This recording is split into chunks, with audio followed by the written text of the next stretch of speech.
सीखी। Welcome to another episode of JMC Sunday school. मैं हूं नादिया यूसुफ और मेरे साथ हैं ऐसा क्लम्बर्स, जॉयस क्लम्बर्स और अरुणा क्लम्बर्स। और स्टोरी के लिए तो एज यूजुअल हमारे साथ है Naina ji. So let's get started. आज की मेमोरी वर्स है रोमियो 15:13। बस खुदा जो उम्मीद का चश्मा है तुम्हें ईमान रखने के बाइस सारी खुशी और इत्मीनान से मामूर करे, ताकि रूह कुद्दस की कुदरत से तुम्हारी उम्मीद ज्यादा होती जाए। आमीन। It's worship time. उम्दा वो छोटे हाथ, काम जो करते प्यार के साथ, प्यारी है आंखें और पुरसरूर, जिनमें है यीशु का नूर।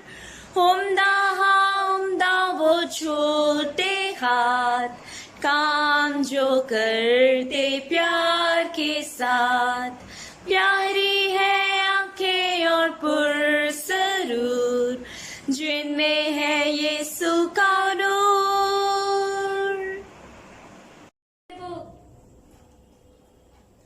Hello guys, welcome back to our segment Story Time with Nancy. Hello Nancy. Oh, thank you, my girls. How are you today? Yes, fine. How are you? Oh, very well. I'm really enjoying this summer.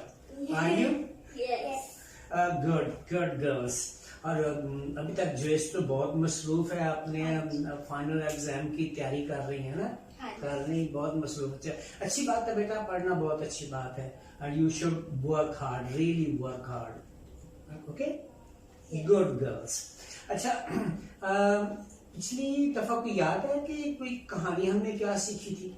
थोड़ा बहुत यूसुफ की कहानी। हाँ, यूसुफ के बारे में थी। ठीक है, तो यूसुफ कैद में था ना? Yes. तो कैद में क्या हुआ था? कैद में कपेले था और बेकर था। हाँ, उन दोनों को ड्रीम आया था, तो यूसुफ ने उसको एक्सप्लेन किया था, जैसे उसने एक्सप्लेन किया था वैसे ही हो। Very good. 2 साल के हाँ, बाद। ठीक है, गुड। आपने इंग्लिश में बताया कि वो बेकर था एक, और एक कप बेरर था, यानी उर्दू में उसे नान बाई और साकी कहते हैं। ठीक है, तो ये दो भी बंदे उसके साथ थे। उन्होंने ख्वाब देखा, यूसुफ ने ताबीर की, उसके मुताबिक हुआ। फिर उसके बाद किसी और ने भी ख्वाब देखा था। राजा ने। हाँ, राजा ने, बादशाह ने देखा था, फराउन ने देखा था। ठीक है, और फिर कोई भी ख्वाबों की ताबीर करने वाला नहीं मिला था। तो फिर क्या हुआ था? यूसुफ बुलाया। हाँ, यूसुफ को बुलाया। फिर यूसुफ ने उस ख्वाब की ताबीर की। ठीक है ना? और बेटा, जब उसने ख्वाब की ताबीर की तो फिर ऐसा हुआ कि बादशाह बहुत खुश हुआ, हैरान भी हुआ, खुश भी हुआ। और उसने सब लोगों से कहा, देखो यार कितना अक्लमंद दाना बंदा है, क्या इससे अच्छा हमें आदमी की और मिल सकता है? तो क्यों ना हम इसे ये जिम्मेदारी दे दें, ताकि ये जो काल के दिन है, कैद के दिन है, मुश्किल के दिन है, इनमें सब ये इंतजाम करे। सबको ये बात पसंद आई। जब ये सबको बात पसंद आई तो फिर बादशाह ने पता क्या किया? उसने कहा, ठीक है जी, मैं यूसुफ को मिस्र का हाकिम मुकर्रर करता हूँ। क्या करता हूँ?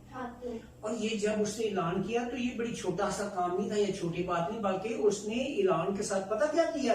बादशाह ने अपनी अंगूठी निकाली। ये मोर हुआ करती थी, ठीक है ना? जो भी कोई खास किस्म के डॉक्यूमेंट्स प्रिपेयर होते थे और उनपे वो अपनी मोर लगाता था अंगूठी के, तो वो अंगूठी उतार के उसने यूसुफ को पहना दी। देखिए कितनी बड़ी बात है। और फिर यही नहीं किया, उसने एक और भी काम किया कि उसने जनाब बहुत ही खूबसूरत तरीन जो कपड़े होते हैं ना, वो यूसुफ को पहनाए। उसने कहा जल्दी करो, इसके लिए कपड़े पहनाए जाए उसको, बड़े प्यारे का। फिर एक बहुत बड़ा सोने का लॉकेट, बहुत बड़ा गोल्ड लॉकेट, बहुत बड़ा, मतलब बहुत बड़ा हुआ करता था। ये आज का तो आप छोटे छोटे बच्चे पहनते हो, बड़ा महंगे वाला, ठीक है ना? वो भी उसके गले में पहनाया। और फिर यही नहीं, उसने अपने दूसरे रथ पर, बादशाह का रथ था, एक और रथ था, दूसरे रथ पर उसने अपने साथ यूसुफ को बैठाया। चैरिट्स कहते हैं उसको, जो जिसमें ना हाथी होते हैं और वो आगे मार्च करते हैं, उसमें बैठाया उसको और फिर उसके सामने आगे आगे मनादी करवाई, खूब मनादी करवाई, प्रीचिंग करवाई और मतलब अनाउंसमेंट हुई सब। और फिर ये अनाउंसमेंट में ये था कि ये बादशाह मतलब की तरफ से ये था कि सब घुटने जो है ना वो झुक जाए, everyone should bow down. That was not a small thing. बहुत बड़ी चीज थी यूसुफ के लिए। और अब देखें क्या है, ये गुलाम था, है ना, कैदी था, खरीदा हुआ बंदा था, पर खुदा चूंकि उसके साथ था इसलिए खुदा ने उसे कितनी ज्यादा इज्जत बख्शी। फिर जनाब उसको अच्छे अच्छे जब कपड़े पहना दिए गए और फिर बादशाह से कहा, देख भाई बात ये है, मैं फराऊन, तो बात यह है कि मैं उस लिहाज से इस बादशाह का बड़ा हूं, पर जितना निजाम है ना सब कुछ तेरे हाथ में है। तू जो चाहे जैसे चाहे तू करना, तेरी मर्जी के बगैर, बाइबल मुकद्दस में लिखा है, बादशाह ने कहा कि तेरी मर्जी के बगैर कोई हिलजुल नहीं सकेगा, कोई इधर उधर नहीं कर सकता, कुछ नहीं कोई कर सकता, जो तू कहेगा लोग वही कहेंगे। उसमें देखें बड़े मतलब उसके पुराने बड़े बड़े वजीर भी थे, तजर्बाकार वजीर भी थे, पर बात यह है कि चूंकि खुदा की मर्जी ये थी तो इसलिए खुदा के मेहरबानी से उसके फजल से उसको बहुत ही बड़ा इख्तियार मिल गया, ठीक है। और ये बहुत बड़ी बात थी जब बादशाह ने कहा कि तेरी मर्जी के बगैर कोई अपना हाथ पाँव नहीं हिला सकता। कितना बड़ा इख्तियार था जो उसने दिया। और जब मैंने ये बात कही ना कि वो एक नौकर था, एक गुलाम था, एक कैदी था, और भी बाइबल मुकद्दस में और लोग हैं जिनके साथ ऐसा हुआ, उनमें सदरक मिस्र अब्दनजू है, दानियल है, नहमिया है, अज़रा है, कुछ और लोग भी हैं, हम किसी वक्त उनके बारे में जिक्र करेंगे। फिर खुदा जब काम देना चाहता है करता है तो फिर वो बड़ी सरफराजी बख्शता है। तो खुदा हमेशा अपने लोगों के साथ रहता, अपने लोगों की हमेशा मदद करता है।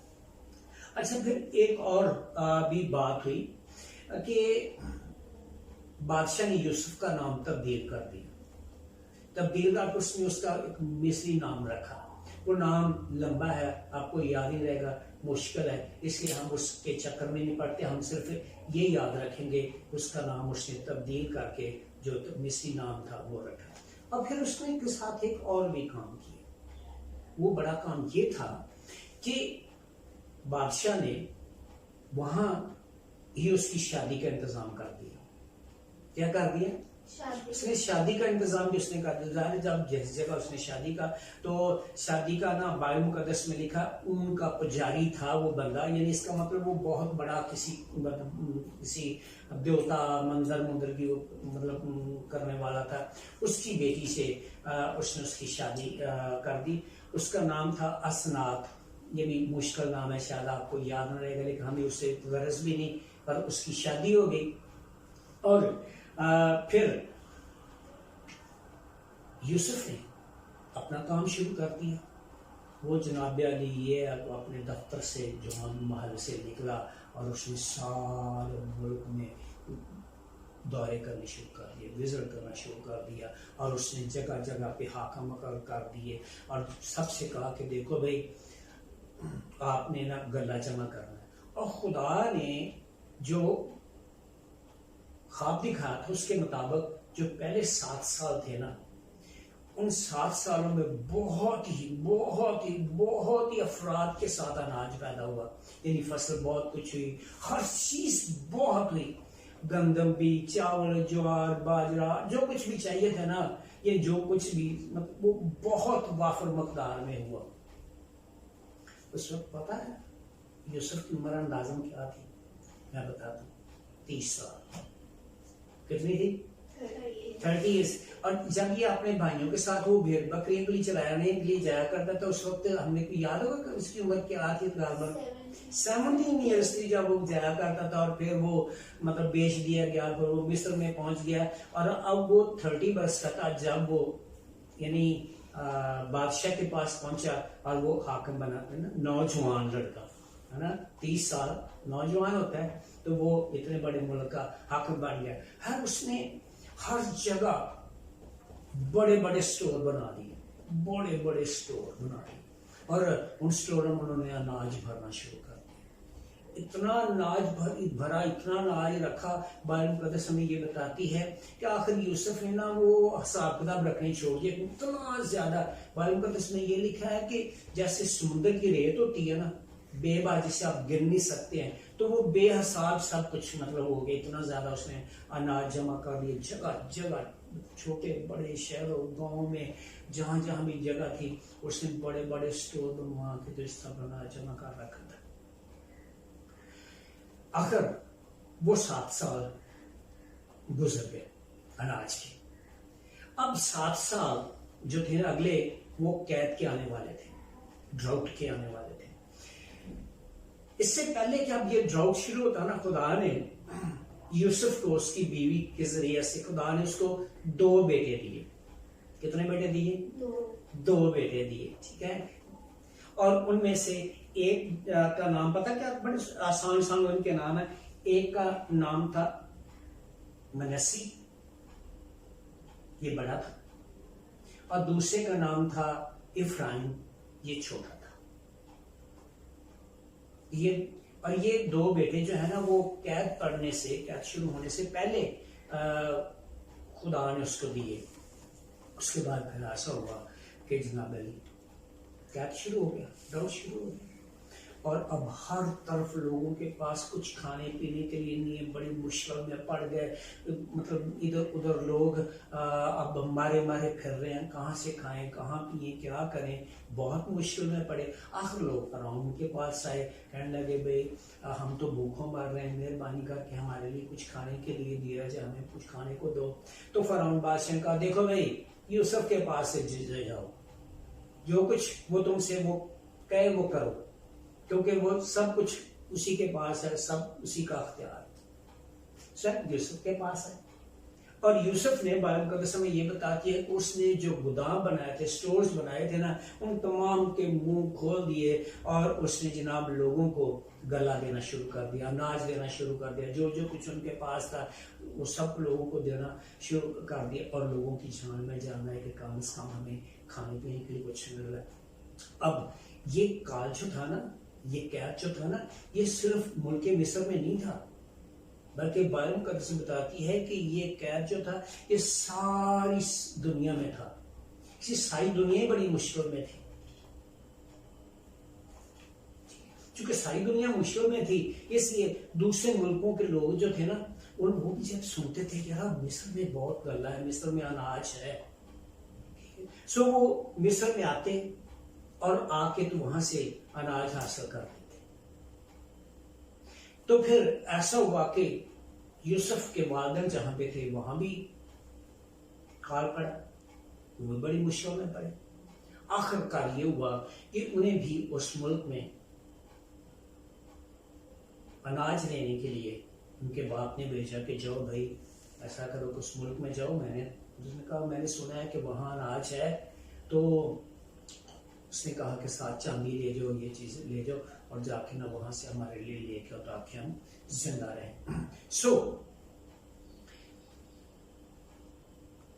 कभी कभी हमें पता नहीं होता कि किस कदर मुश्किलात बन जाती हैं, हालात बन जाते हैं, लेकिन खुदा कभी कोई ऐसा काम नहीं करते, ये याद रखना, जिसकी पहले से वो आगाही ना करे।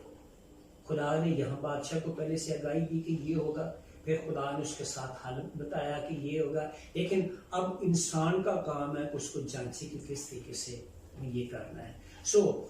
अगर अनाज यूसुफ ने जमा ना किया होता तो लोग भूखों मरते, और वो अनाज जो था ना, वो सिर्फ मिस्र के लिए नहीं बल्कि सारी दुनिया के लिए भी जिंदा रहने का वसीला वरना पता नहीं कितने लोग मर जाते, इंसान मर जाते, अवान मर जाते, पता नहीं कितनी तबाही बर्बादी हो रही होती। लेकिन खुदा ने यूसुफ के जरिए से उन तमाम को बचाया। खुदा आपके जरिए से लोगों को बचा सकता, आपके जरिए बचा सकता, आपके जरिए वो किसी के भी जरिए बचा सकता है। इसलिए हमें कभी ये नहीं सोचना चाहिए कि मैं छोटा हूँ, मैं लड़की हूँ या लड़का हूँ। खुदा की नजर में लड़कियां लड़के बड़ा छोटा कोई नहीं है। खुदा की नजर में जिसे वो इस्तेमाल करना चाहता है ना, वो इस्तेमाल करता है। सो आपको भी तैयार रहना। हो सकता है कि खुदा कभी आपको इस्तेमाल कर सकते हैं, जो बच्चे सुन रहे हैं उनको भी इस्तेमाल कर सकता है, बड़ों को भी इस्तेमाल कर सकता है। और वो उसमें कोई फर्क नहीं पड़ता कि आप बादशाह के घर में पैदा हुए हैं या किसी गरीब घर में पैदा हुए हैं, आप कैद में थे या आप आजाद थे, इससे खुदा को कोई फर्क नहीं पड़ता। वो किसी जिसे चाहे वो इस्तेमाल कर सकता है। ठीक है, तो आप भी हमेशा तैयार रहें कि आपको खुदा किसी तरह से भी इस्तेमाल कर सकता है। खुदा आपको बरकत दे। Thank you, God bless you बच्चों। थैंक यू नाना जी। थैंक यू बेटा, it's my pleasure, love you. Guys, don't forget to like, share, subscribe and comment. See you next time. Bye. Jai